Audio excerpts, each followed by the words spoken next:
Bonsoir tout le monde. On est lundi le 3 mai 2021, il est 19 h. C'est une séance ordinaire du Conseil municipal de la ville de Bécancour, la 8e ville pour le bonheur au Québec. La 8e ville de bonheur au Québec, ça veut dire qu'il y a un paquet de choses qu'on fait bien et que les gens apprécient. Ça nous donne l'énergie pour continuer. Puis pour tous ceux aussi qui participent au bonheur de nos citoyens. Des petites nouvelles de M. le maire Dubois. Si la tendance se maintient, il devrait être de retour au travail lundi prochain.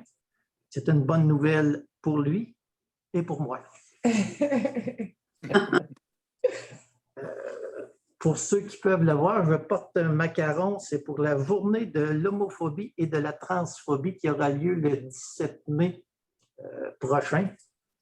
Ça se veut de la tolérance et de la bienveillance pour les gens qui sont homosexuels, transgenres, lesbiennes et gays.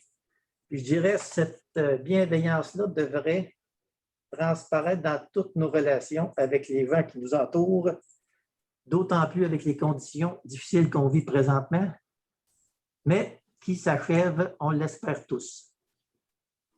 Sans plus tarder, on va y aller avec l'adoption de l'ordre du jour. Juste un petit point de rappel, si le vote n'est pas demandé, les résolutions sont présumées acceptées à l'unanimité. Il y a deux petites modifications, on va dire deux ajouts, si vous voulez. Au point 24, le point d'hiver, il y a deux résolutions qui vont s'ajouter. La première, c'est pour un taux de taxe, une résolution en fonction du taux de taxation distinct pour les producteurs forestiers. Et la deuxième, c'est une résolution au MTQ pour l'installation de panneaux d'arrêt obligatoires à l'intersection de l'avenue Godefroy et de la bretelle d'accès de l'autoroute 55. Est-ce qu'il y a quelqu'un qui propose l'adoption de l'ordre du jour? Mario Gagné. Monsieur Gagné, merci beaucoup. Le point suivant, c'est l'adoption des procès-verbaux de la séance, de notre dernière séance ordinaire, celle du 12 avril 2021, et des séances extraordinaires du 19 avril et du 26 avril. Je vais faire un petit rappel. La séance du 19 avril, on avait traité de transfert du FDT au FRR, le Fonds de région et ruralité. C'est des opérations comptables dans le but de ne pas perdre les sommes dont on peut bénéficier. Et c'était aussi pour entériner des protocoles d'entente avec les différents organismes qui bénéficient d'argent pour leurs projets d'investissement. La séance du 26 octobre, on avait octroyé de nombreux contrats pour des services d'ingénierie pour tous nos projets pour l'année 2021. Et aussi, on avait adopté la réglementation sur les tarifs pour les services de garde et l'utilisation de la navette. Est-ce qu'il y a quelqu'un qui propose l'approbation des procès-verbaux? Raymond Saint-Onge. Raymond, merci. Oui. Au point 3, on a un dépôt de documents. C'est le procès-verbal de la réunion du comité consultatif d'urbanisme qui a été tenue le 27 avril 2021. On va maintenant passer au point des finances. On a l'approbation de la liste des chèques à ratifier et des comptes à payer au montant de 896 814 $. La liste des chèques a été regardée par les membres du Conseil. Est-ce qu'il y en a qui proposent l'adoption de la liste des chèques? Mario Gagné. Merci, M. Gagné. Au point suivant, le point 5, c'est encore des opérations comptables. C'est pour allouer des montants pour des dépenses d'investissement et de fonctionnement qui sont à financer à même le budget de fonctionnement de l'année 2020. On est en train de fermer notre année 2020, fait qu'on a des écritures à faire. Fait que sur le 2 743 000 et quelques dollars, il y a 893 000 qui vont être affectés à des travaux d'infrastructure et 1 850 000 $ qui vont être affectés à la réalisation de notre parc PME. Est-ce qu'il y a quelqu'un qui propose l'adoption de cette dépense? Monsieur Voulnier, merci. Au point 6, c'est une demande d'aide financière pour des appels à projets pour le développement des collections des bibliothèques publiques autonomes. On va demander au ministère une somme de 74 268 $, c'est un montant qui est en forte augmentation par rapport à ce qu'on avait habituellement. C'est une bonne chose. On va avoir plus de livres dans nos bibliothèques. Je propose. Madame Pratt, merci beaucoup. Au service à la communauté, on a des demandes au Fonds Région et Ruralité, volet 2, soutien à la compétence de développement local. Juste un petit rappel, le FRR, Fonds Région et Ruralité, ça remplace le FDT qu'on a parlé abondamment dans les dernières années. En 7.1, c'est pour contribuer au projet des loisirs de Sainte-Gertrude pour la mise à niveau des infrastructures sportives. C'est un projet d'environ 79 000 dont la Ville de Bécancour va contribuer pour 48 000 et le FRR au montant de 25 000 à même l'enveloppe locale de Sainte-Gertrude. Est-ce qu'il y a quelqu'un qui propose l'adoption de cette aide? Raymond Saint-Onge. M. Saint-Onge, merci beaucoup. Le deuxième projet, c'est pour la Maison des jeunes de Bécancour. C'est pour l'aménagement d'une terrasse extérieure. C'est un projet de près de 13 000 dont 7 895 vont parvenir du FRR. Est-ce qu'il y a quelqu'un qui propose l'adoption de cette aide? Fernand Croteau. M. Croteau, merci beaucoup. Patrimoine Bécancour. Le projet, c'est l'aménagement de la place Patrimoine Bécancour. C'est un projet de 62 000 La Ville va contribuer au montant de 19 232 et il y a 9 000 qui vont être prélevés à même l'enveloppe locale du secteur Bécancour. Est-ce qu'il y a quelqu'un qui propose l'adoption de cette aide à Patrimoine Bécancour? Carmen Pratt. Madame Pratt, merci. 7.4. Ville de Bécancour et les loisirs Jean Luméry. C'est un très beau projet, ça, des loisirs de Précieux-Saint. C'est l'aménagement d'une piste de pump track. C'est un projet de 250 000 La Ville va contribuer à la hauteur de 27 400 et le FRR local va contribuer à la hauteur de 8 000 Et on a il y a plusieurs autres contributeurs là, dans ce projet. Il y a une levée de fonds qui a été faite. C'est une première pour la Ville de Bécancour, un pump track. Est-ce qu'il y a quelqu'un qui propose l'adoption de cette aide? Mario Gagné. Gagné, merci beaucoup. La Ville de Bécancour est responsable de l'aménagement du parc des Cygnes. C'est un projet, c'est de la phase 2 et même 3 du parc des Cygnes. C'est un projet de 296 000 La Ville de Bécancour va contribuer à la hauteur de 237 000 et le FRR, 18 000 à même l'enveloppe locale du secteur Gentil. Est-ce qu'il y a quelqu'un qui propose l'adoption de cette aide? Fernand Croteau. Fernand Croteau, merci. Monsieur Croteau? L'autre projet, c'est l'aménagement d'un terrain de pickleball. C'est à Gentilly. C'est un projet de 26 000 La Ville va contribuer à la hauteur de 16 280 et le FRR de 7 000 à même l'enveloppe du secteur Gentilly. Est-ce qu'il y a quelqu'un qui propose? Denis Boulay. Merci, M. Boulnier. Le point suivant, c'est la nomination d'un représentant pour siéger sur le comité culturel de la MRC de Bécancour. La MRC, il y a un comité culturel qui s'occupe de tout ce qui est artistique au niveau de la MRC et la Ville de Bécancour délègue 3 personnes. Il y a une de ces personnes qui a décidé de faire autre chose. Je me souviens plus si elle a démissionné ou pour des raisons personnelles. Et la personne qui représenterait la Ville de Bécancour dans ce dossier, c'est M. Pascal Doucet, qui est connu pour son implication là, à Quai en Fête, entre autres, et les cuillères à carreaux. Est-ce qu'il y a quelqu'un qui propose la nomination de M. Doucet sur le comité culturel de la MRC? Madame Pratt, vous avez levé le doigt? Oui. Oui, merci beaucoup.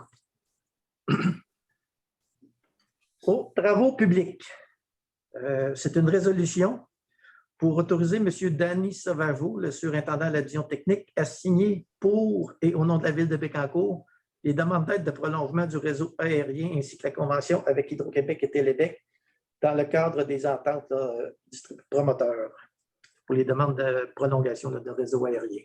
C'est pas le poste. Le poste, c'est surintendant. Oui. Denis Boulay. Monsieur Boulnier, merci.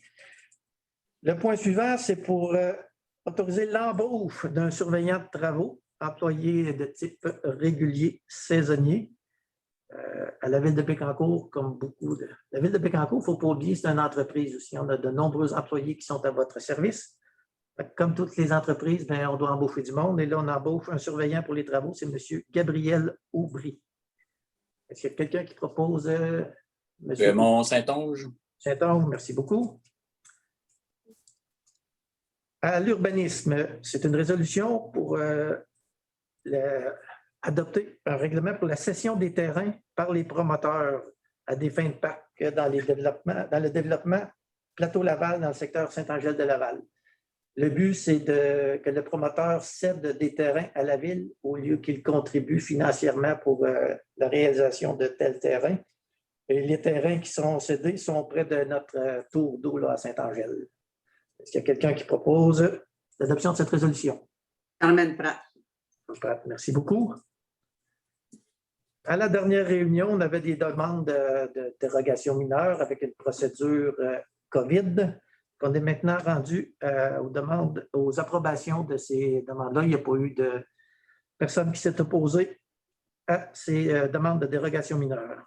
La première, c'est pour M. Daniel Vasseur. La demande, ça vise à autoriser la subdivision d'un lot. M. Vasseur a vendu une partie de ses terres et il se garde une partie pour lui, ce qui fait que les bâtiments ne sont plus à haute distance réglementaire de 5 mètres de la ligne, mais bien 2 mètres. C'est juste pour autoriser cette dérogation mineure. Est-ce qu'il y a quelqu'un qui propose l'adoption? Raymond Saint-Onge. Saint-Onge, merci beaucoup. La deuxième dérogation mineure, c'est pour Mme Caroline Robitaille-Kessy et M. Thierry Douville.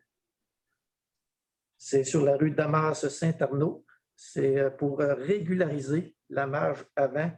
C'est un terrain qui est sur le coin d'une rue, que sur le côté, au lieu d'avoir les 7 mètres, c'est bien particulier. On a 4 mètres. Et la galerie avant, on s'est aperçu lors de l'établissement des plans que la marge était non pas de 2,55 mètres, mais bien de 2 mètres. Donc, on ne respecte pas la marge avant pour la partie de l'escalier de la maison. Est-ce qu'il y a quelqu'un qui propose l'autorisation de cette dérogation mineure? Fernand Grotto. M. Grotto, merci. Troisième, c'est pour Mme Madeleine Beaupré. Ça vise à autoriser.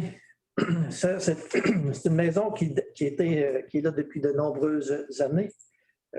Là, en faisant un certificat de localisation, on s'est aperçu que la maison n'était pas tout à fait à la bonne place. Il y avait eu des constructions qui avaient été autorisées, des vérifications qui n'avaient pas été faites. Ça fait qu'on se retrouve avec une marge avant de 4,8 mètres au lieu de 15 mètres. Cette résidence-là a été installée là avant nos présents règlements d'urbanisme. C'est quelqu'un qui propose l'adoption de cette dérogation mineure. Raymond Saint-Onge. Merci, M. Saint-Onge. La prochaine, c'est pour M. Stéphane Baudet à Gentilly. C'est pour la construction d'un deuxième bâtiment accessoire de type garage privé pour avoir une superficie totale pour les 2 garages, environ 175 mètres carrés au lieu de 80 mètres carrés. M. Baudet a déjà 2 garages sur son terrain, un qui est plus petit.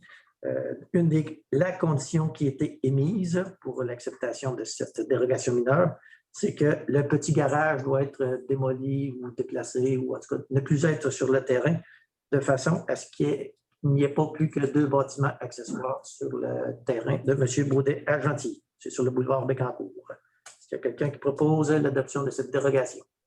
Raymond Saint-Onge. M. Saint-Onge, merci. La prochaine, c'est pour Gentilly aussi, c'est M. Alain Boisvert. M. Boisvert veut se construire un garage, un 3e garage, ce qui porte la superficie de ces garages à 440 mètres carrés au lieu des 80 mètres carrés habituellement. Il y a des conditions qui sont rattachées à cette dérogation mineure, à savoir que M.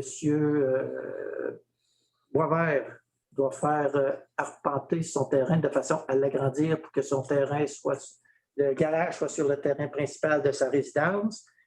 Un rappel doit lui être fait qu'il ne doit pas y avoir d'usage commercial dans ces garages et aussi qu'il doit régulariser la situation des bâtiments annexes ou accessoires non conformes. Est-ce qu'il y a quelqu'un qui propose l'adoption de cette dérogation mineure?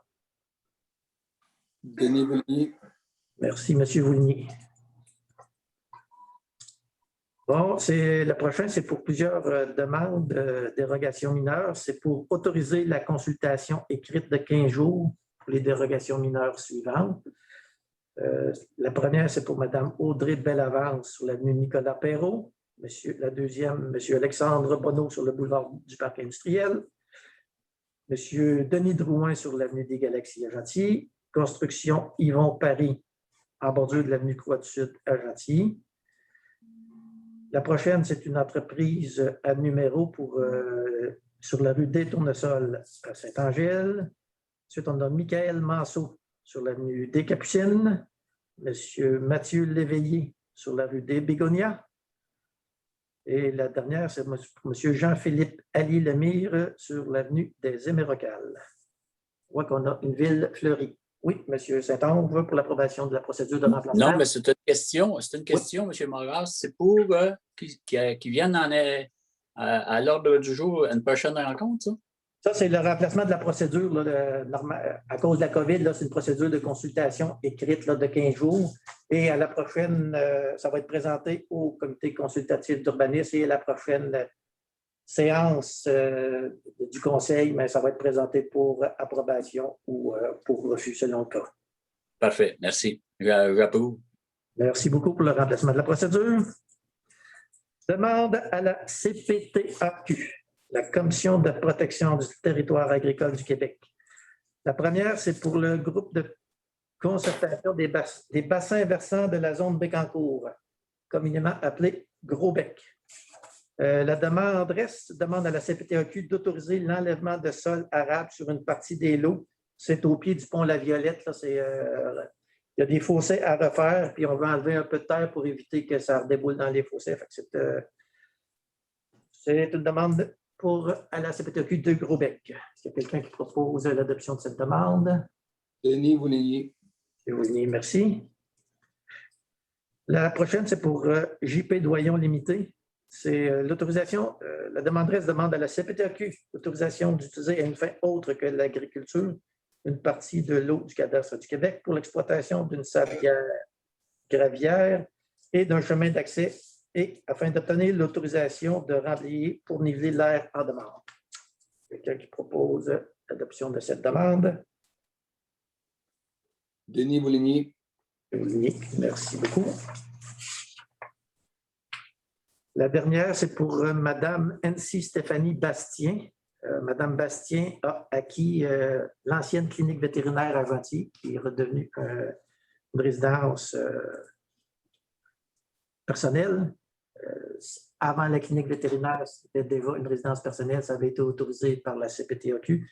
Comme on est en territoire agricole, mais on doit demander l'autorisation pour changer la destination du terrain. Est-ce qu'il y a quelqu'un qui propose l'adoption de cette demande à la CPTAQ? Mario Gagné.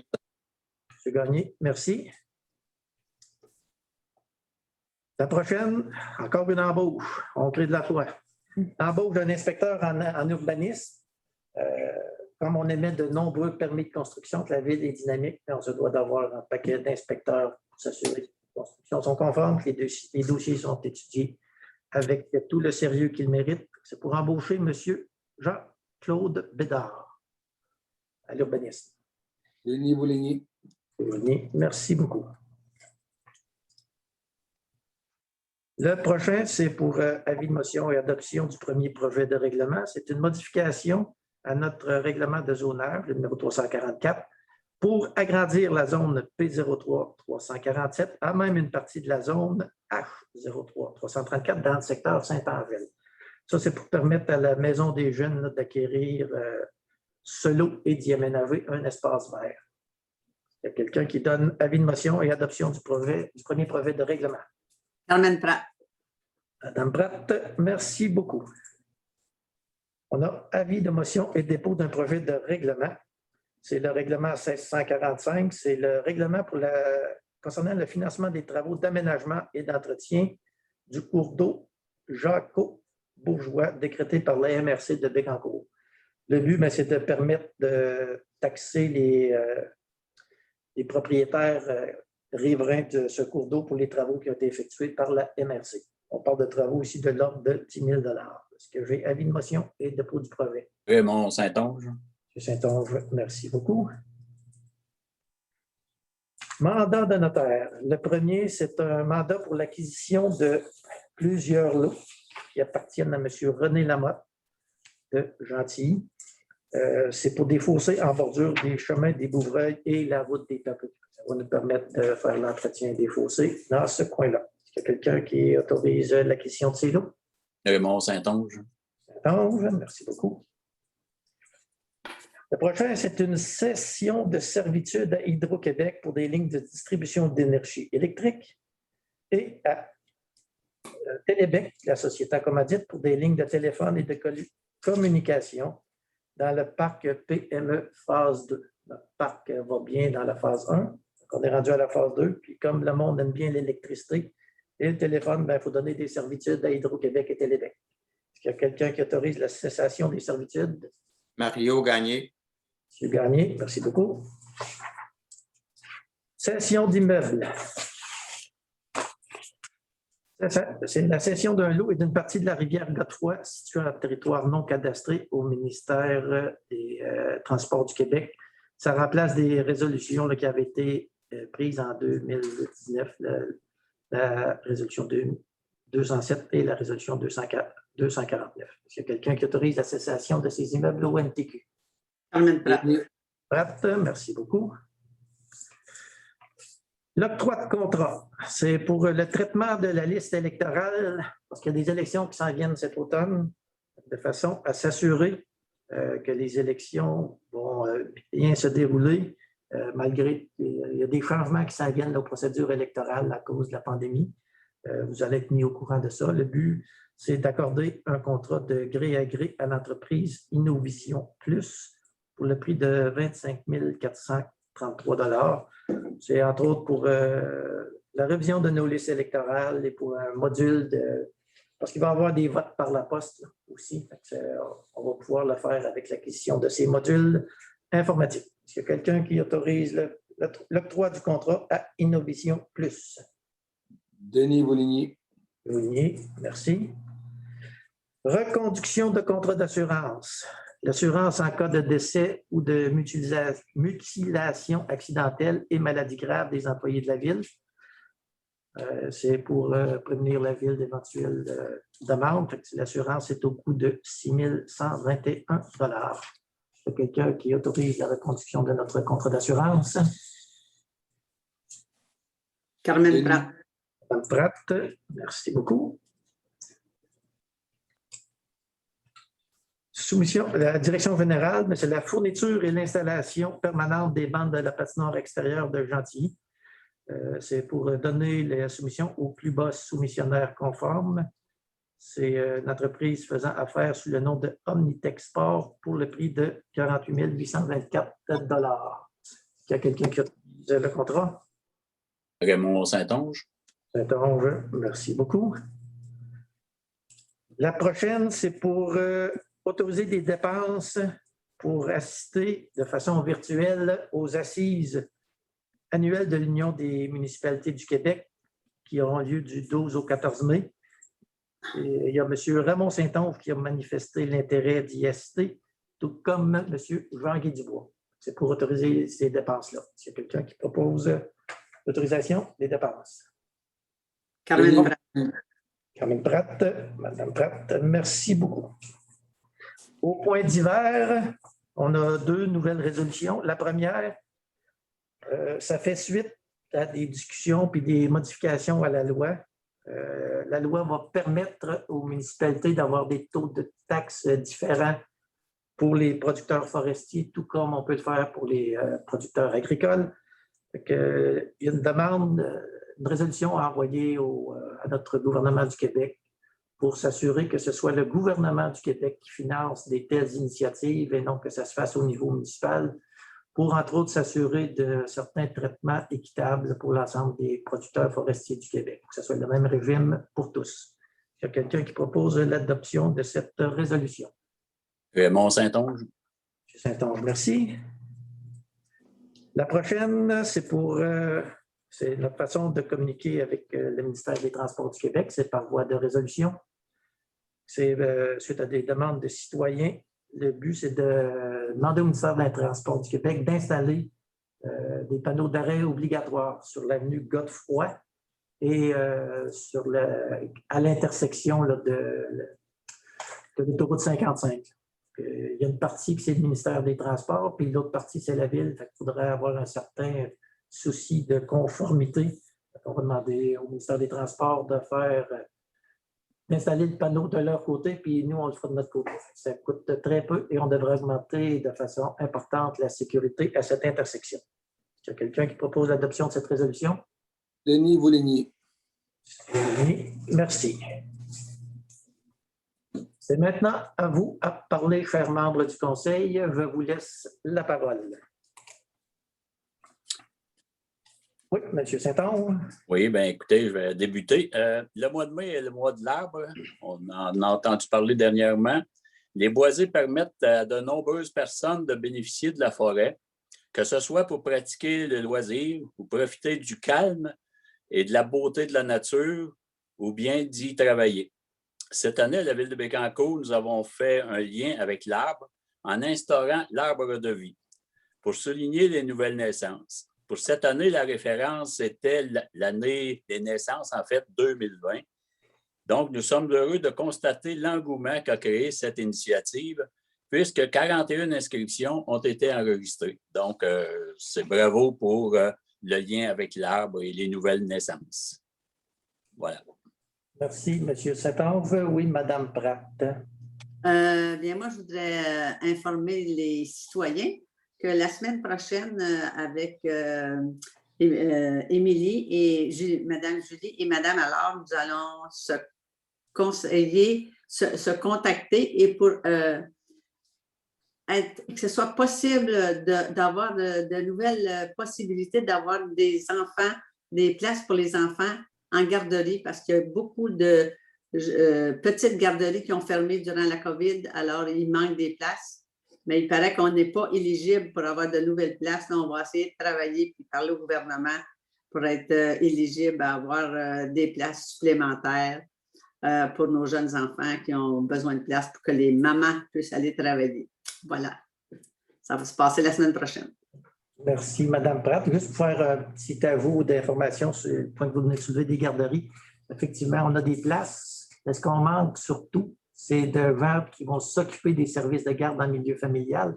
On a perdu 18 personnes qui s'occupaient d'un tel service au cours des 2 dernières années. Si vous avez des gens qui sont intéressés, bien, communiquez avec le CPE, Chez moi, chez toi, pour connaître toute la procédure pour, si vous voulez, ouvrir un service de garde à la maison.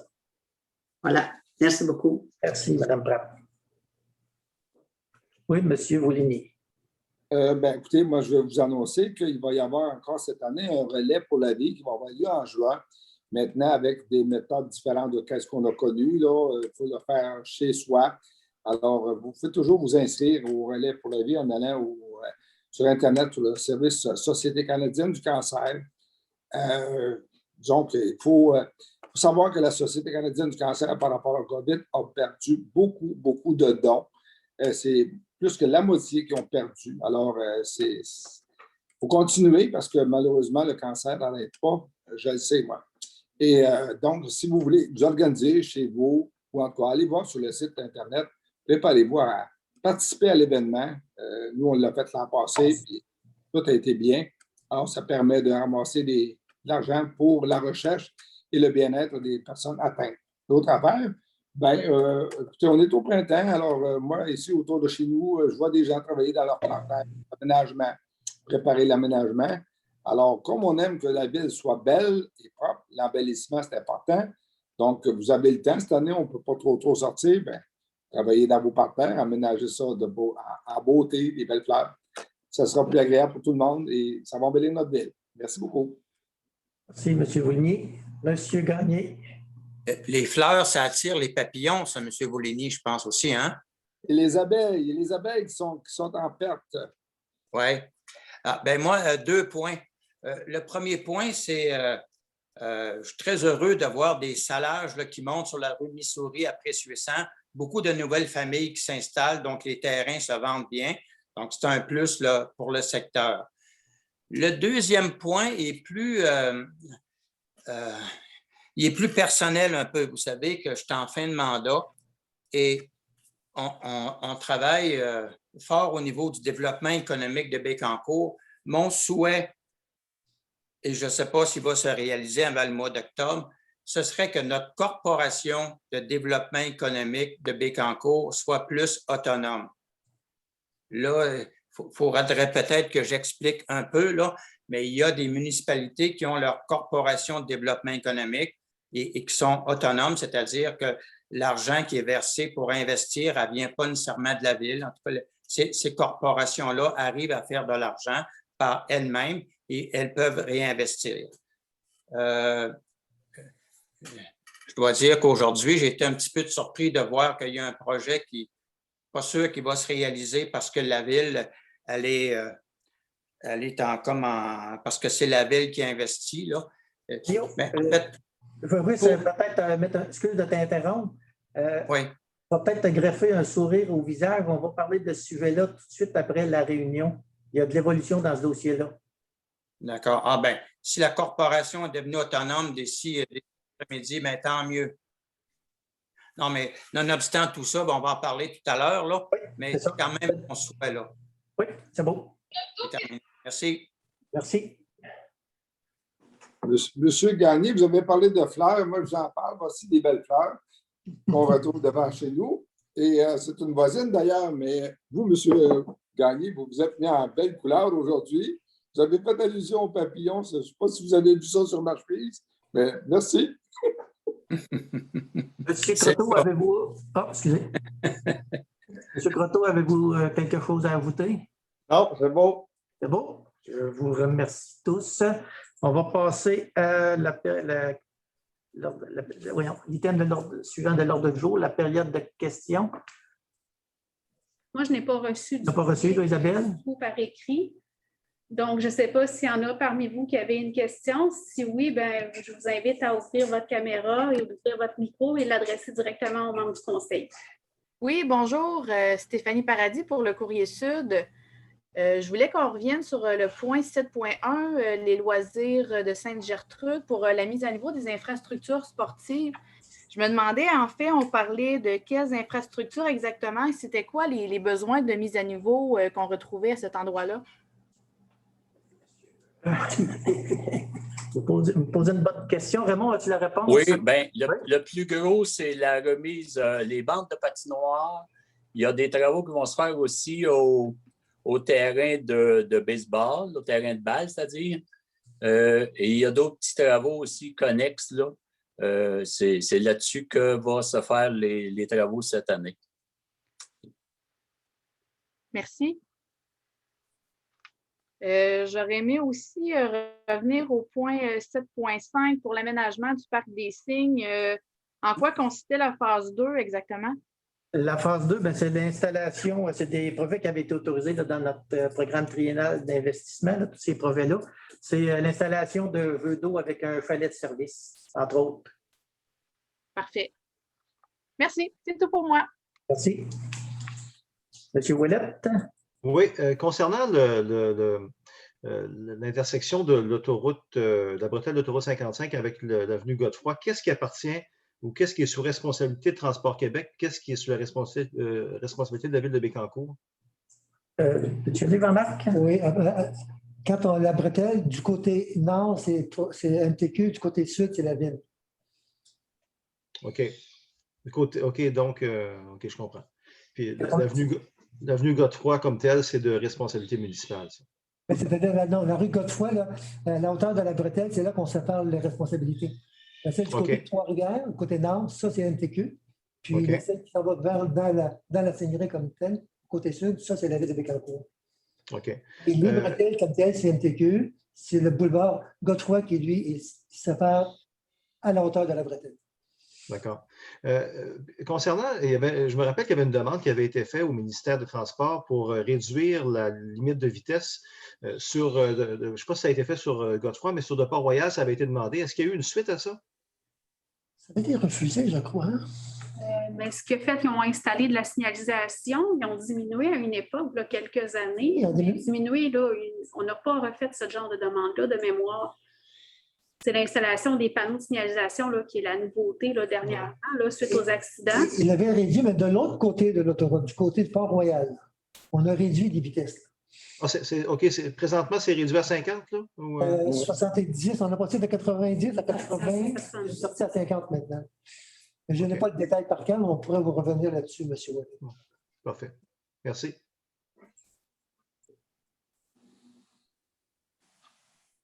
Est-ce qu'il y a d'autres questions?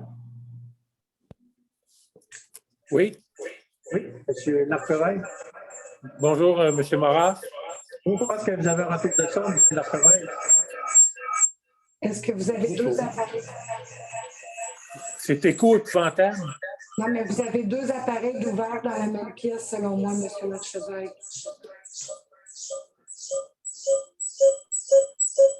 Oh. Ah, ça va se placer, là. Ah, c'est des mieux? Oui. Vous m'entendez? Oui, on vous entend très bien. Ah, attends un peu, j'ai ça mon son.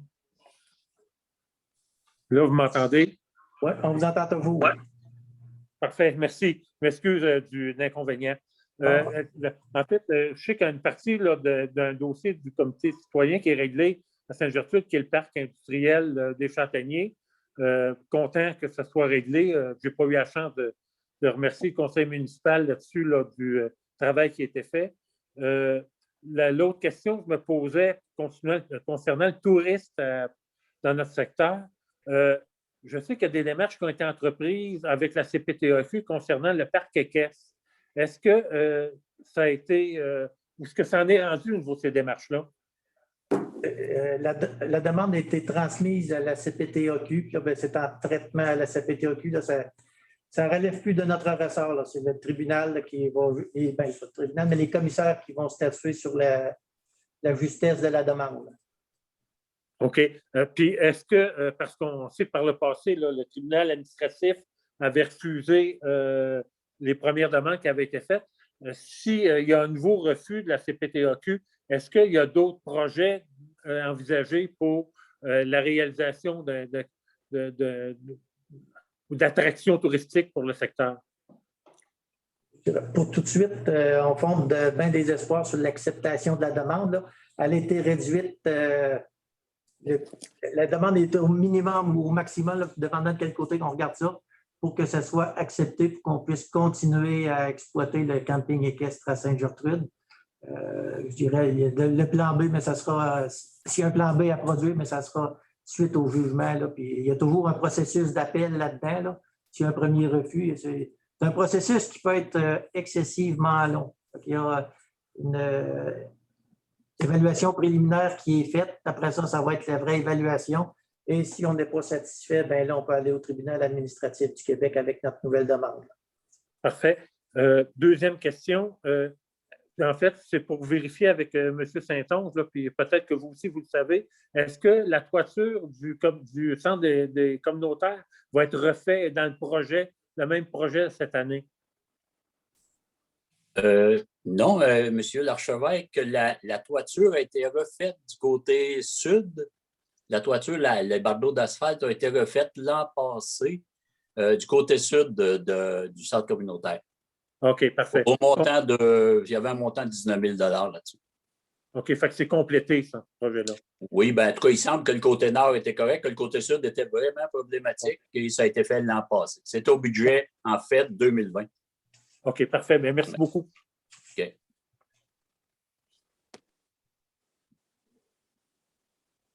C'est beau pour tout le monde? Il n'y a pas d'autres questions?